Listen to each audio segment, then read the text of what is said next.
વિદ્યાર્થી મિત્રો, મારી યુટ્યુબ ચેનલમાં તમારું હાર્દિક સ્વાગત છે। આજે આપણે યુનિટ 4 ચેપ્ટર 5 લિક્વિડેટરના હિસાબોમાં આગળ જઈએ તો સ્વૈચ્છિક વિસર્જન ક્યારે થાય, કેવી રીતે થાય આપણે જોયું, પણ કોણ કરી શકે? તો કંપની ધારા 2013 કલમ 272 મુજબ નીચેનામાંથી કોઈ પણ વ્યક્તિ છે એ સ્વૈચ્છિક રીતે વિસર્જન માટે અરજી કરી શકે અને પછી કોર્ટ નિર્ણય લે તો એનું વિસર્જન કરવામાં આવે છે। કંપની પોતે, લેણદાર, હિસ્સેદાર કે હિસ્સેદારો, રજિસ્ટ્રાર, મધ્યસ્થ કે રાજ્ય સરકાર જેને સત્તા આપી હોય તે વ્યક્તિ વિસર્જન માટે અરજી કરી શકે છે। લેણદારોના પ્રકાર જણાવો। આ સવાલ ખૂબ અગત્યનો છે, પરીક્ષામાં 100% આવશે કાલે, માટે બરાબર યાદ કરી લેજો। કચ્છના યુનિવર્સિટીના જે વિદ્યાર્થી છે, સૌરાષ્ટ્ર નરસિંહ મહેતા યુનિવર્સિટી, બધાની કાલે પરીક્ષા છે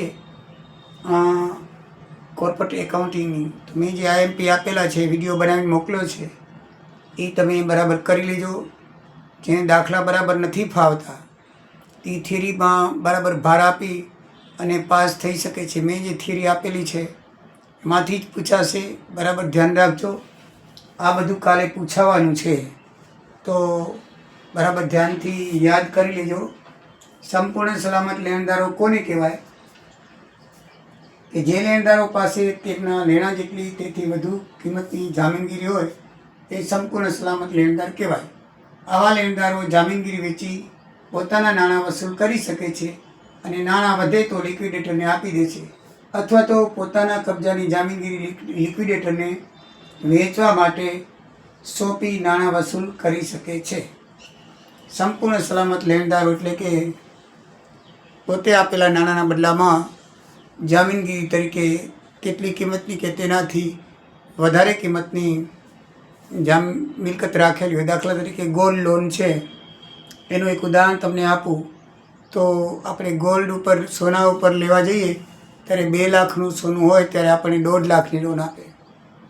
પછી તમે ના દો તો એ સોનું વેચી અને પોતાની પૈસા વસૂલ કરી લે અને બાકીના વધે તો સારો માણસો તમને આપે, નહીં તો પૂરેપૂરા પોતે જ લઈ લે। તો આવી રીતે કંપનીમાં પણ હોય છે કે કંપનીની મિલકત હોય પોતે જ વેચી અને નાણાં વસૂલ કરી બાકીના લિક્વિડેટરને આપી દે છે અને લિક્વિડેટરને પણ પોતે બોજ આપી દે, પોતાને ન વેચવું હોય તો ભાઈ આ મિલકત વેચીને મને મારા નાણાં દઈ દો, બાકી બધે તમે રાખો। તો એને કહેવાય છે સંપૂર્ણ સલામત લેણદારો। એમાં અપૂર્ણ સલામત લેણદારો પણ આવે છે। અપૂર્ણ સલામત અને પૂર્ણ સલામતમાં શું ફરક? તો પૂર્ણ સલામતી પૂરેપૂરા પૈસા અને એનાથી ઉપરની કિંમતની જામીનગીરી રાખે છે, જ્યારે અપૂર્ણ સલામતી ઓછા પૈસાની જામીનગીરી રાખે છે। દાખલા તરીકે તમે 1 લાખનું નાણું 1 લાખ ઉધારા દીધા હોય તો સામે 50,000 કે 75,000ની જામીનગીરી રાખો તો એ અપૂર્ણ સલામત લેણદાર કહેવાય। એટલે કે એના ઉધારા પૈસાના બદલામાં જામીનગીરી તો રાખી હોય પણ પૂરતા પૈસાની ન રાખી હોય, એટલે અપૂર્ણ સલામત લેણદાર કહેવામાં આવે છે। દાખલાઓની અંદર આવી સૂચના ન આપેલી હોય તો લિક્વિડેટર એ મિલકત વેચે છે અને લેણદારને ચૂકવે છે એમ માનવાનું।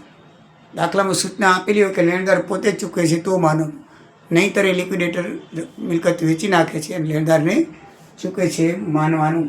પરીક્ષાની અંદર આ મુદ્દો નહીં લખવાનો, આટલું લખવાનું। બિન સલામત લેણદારો એવા લેણદારો કે જેમની પાસે કોઈ જામીનગીરી હોતી નથી તેમજ કંપની તરફથી કોઈ ખાસ હક આપવામાં આવતો નથી, તે બિન સલામત લેણદાર છે। બાકીના બધા જ લેણદારોને ચૂક્યા પછી લિક્વિડેટર પાસે જો નાણાં વધે તો બિન સલામત લેણદારને ચૂકવાય છે, એટલે એને કોઈ કંપની તરફથી ખાસ હક કે જામીનગીરી આપવામાં આવતી નથી, એટલે છેલ્લે વધે તો આવા લેણદારોને અપાય છે, એટલે બિન સલામત લેણદાર કહેવામાં આવે છે। ત્રીજું ખાસ અગત્યનું છે પસંદગીના લેણદારો। ખૂબ IMP છે પ્રશ્ન, એનું બીજું નામ પ્રેફરન્શિયલ લેણદારો કહેવામાં આવે છે। તો પરીક્ષામાં પસંદગીના લેણદારો ન પૂછે ને પ્રેફરન્શિયલ શબ્દ વાપરે તો એ બે એક જ છે। પ્રેફરન્શિયલનો અર્થ જ પસંદગી થાય, બરાબર છે? એટલે પસંદગીના લેણદારો અથવા પ્રેફરન્શિયલ લેણદારો કોને કહેવાય? તો એવા લેણદારો કે તેમની પાસે કોઈ જામીનગીરી કે હક નથી પણ કંપની ધારા 2013 કલમ 327 મુજબ બિન સલામત લેણદારો પહેલાં આવા લેણદારોને નાણાં ચૂકવવા પડે છે. નાણાં પૂરતા ન હોય તો સરખા પ્રમાણમાં વહેંચણી કરી શકાય છે. આવા લેણદારો નીચે મુજબ છે.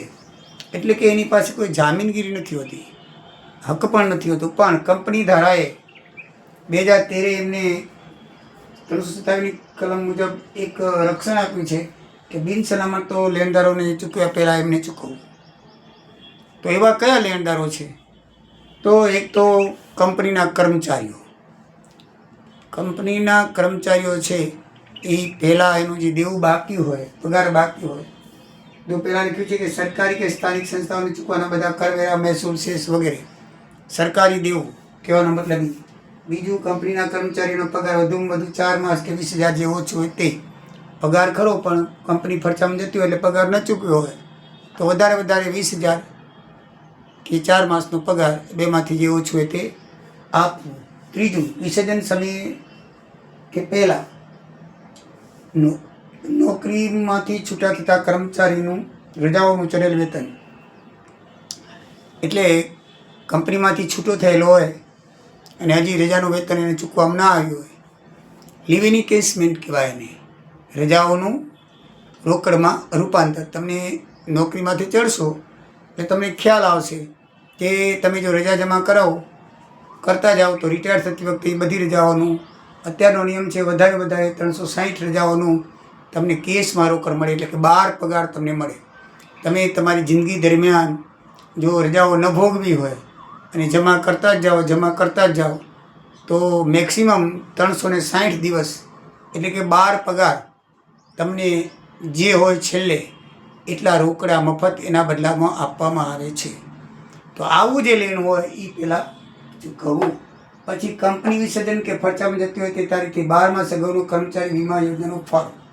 કંપની વિસર્જન જતી હોય એનાથી 12 મહિના પહેલાંનું જે પ્રીમિયમ હોય, વીમો એક સાથે ઉતરાવ્યો કર્મચારી વીમો, તો એનું પ્રીમિયમના પૈસા આપવા પડે. કામદાર વળતર વીમા હેઠળ લેણી થયેલી બધી રકમ સિવાય કે વિસર્જન ખર્ચને બાદ કરતાં બધી રકમ વીમા હેઠળ આપેલી એ ચૂકવવી પડે. Provident fund, pension, gratuity fund, કર્મચારી કલ્યાણ નિભાવ ફંડ, કંપની જે નિભાવતી હોય તે કોઈ પણ પ્રકારના ફંડની રકમ, આ બધા ફંડની રકમ ચૂકવવી પડે. આ બધા પ્રેફરન્શિયલ શેર હોલ્ડરો છે, બધા પસંદગીના છે.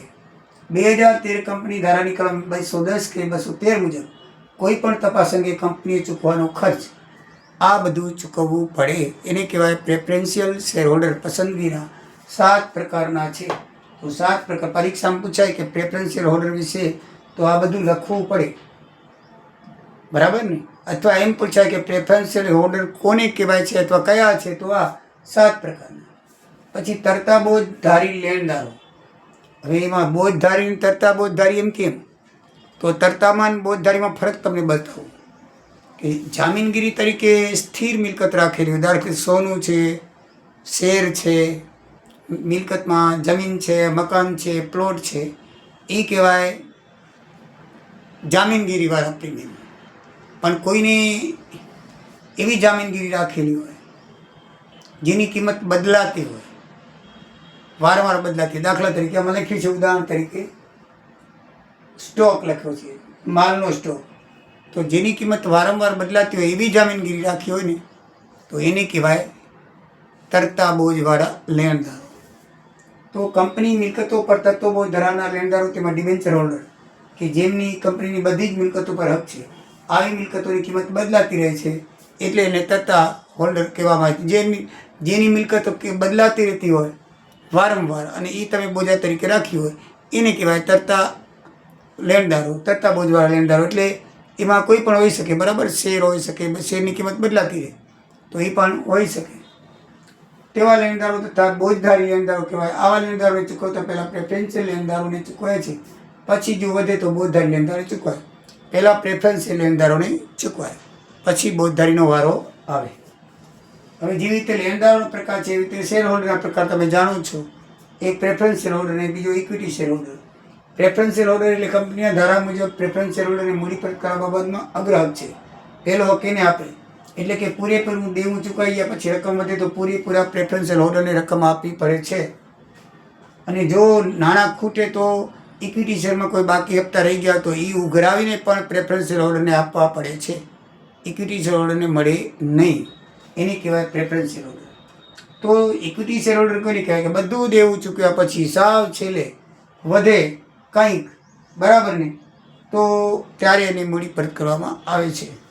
પણ જો આર્ટિકલ દ્વારા પ્રેફરન્સ શેર હોલ્ડરને, પાછું પ્રેફરન્સ હોલ્ડરને કેવું હોય છે ખબર છે, એની મૂડી તો મળી જ જાય, પણ આર્ટિકલ દ્વારા એમાં જોગવાઈ હોય કે વધારાની મૂડીમાં પણ એનો ભાગ થાય. તો જ્યારે એના પૈસા ચૂકવાઈ ગયા પછી પણ ઇક્વિટી શેર હોલ્ડરને આપણે રકમ ચૂકવીએ ત્યારે પણ એ પાછા લેવા આવે તો એને પણ એટલો જ ભાગ આપવો પડે. એટલે ઇક્વિટી શેર હોલ્ડર અને પ્રેફરન્સ શેર હોલ્ડરને પણ એ વધારાની મૂડીમાં મેળવવાનો હક હોય છે. એટલે બંને પ્રકારના શેરોને રકમ વેચી દેવી પડે. જો આર્ટિકલમાં જોગવાઈ હોય તો વધારાની મૂડી લેવા માટે પ્રેફરન્સ શેર હોલ્ડરને. તો મિત્રો, આ પ્રકરણમાં આટલું યાદ રાખજો કે કામદારોનું લેણું સરકારી લેણા કરતાં પહેલું ચૂકવાય છે. એટલે કે કંપનીમાં જે કર્મચારી કામદાર હોય એનું લેણું હોય, પ્રોવિડન્ટ ફંડ હોય, ગ્રેજ્યુટી ફંડ હોય, આ બધું કામદાર લેણું છે. પેન્શન હોય, કલ્યાણનિધિ નિભાવ ફંડ હોય, આ બધા કામદારોનો પગાર બાકી હોય, લિવિંગ કેસ બાકી હોય, એટલે રજાનો પગાર બાકી હોય, એ બધા ચૂકવ્યા પછી સરકારી લેણું ચૂકવવામાં આવે છે. પછી ચૂકવણીનો ક્રમ કયા મુજબ છે? ઘણી વખત જોરકું આવે છે, તમને આડાવડા પેમેન્ટ આપી દેવામાં આવે, એમાં પછી પૂછે કે લિક્વિડેટર પહેલાં કોને ચૂકવશે, ક્રમમાં ગોઠવો. તો આ ક્રમ આવે. પહેલાં સંપૂર્ણ સલામત લેણદારો આવે અને અપૂર્ણ સલામત આપેલા હોય તો એ આવે. પછી આવે વિસર્જન ખર્ચ, કાનૂની ખર્ચ, લિક્વિડેટરનું મહેનતાનું. પછી ત્રીજા નંબર આવે પસંદગીના, એટલે પ્રેફરન્સી લેણદારો.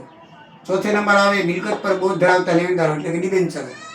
પાંચમા નંબર આવે બિન સલામત લેણદારો, અને છઠ્ઠો આવે પ્રેફરન્સ શેર હોલ્ડર, અને સાતમો આવે ઇક્વિટી શેર હોલ્ડર. એને મૂડી પરત કરવાની આવે. આમ 7 ક્રમ છે. આ પ્રમાણે એને ચૂકવાય છે. ક્રમ તમે બરાબર ધ્યાન રાખજો, પરીક્ષામાં પૂછાય તો આવે. બાકીની થોડીક થિયરી છે નેક્સ્ટ વિડીયોમાં. જય સિયારામ, જય દ્વારિકાધીશ.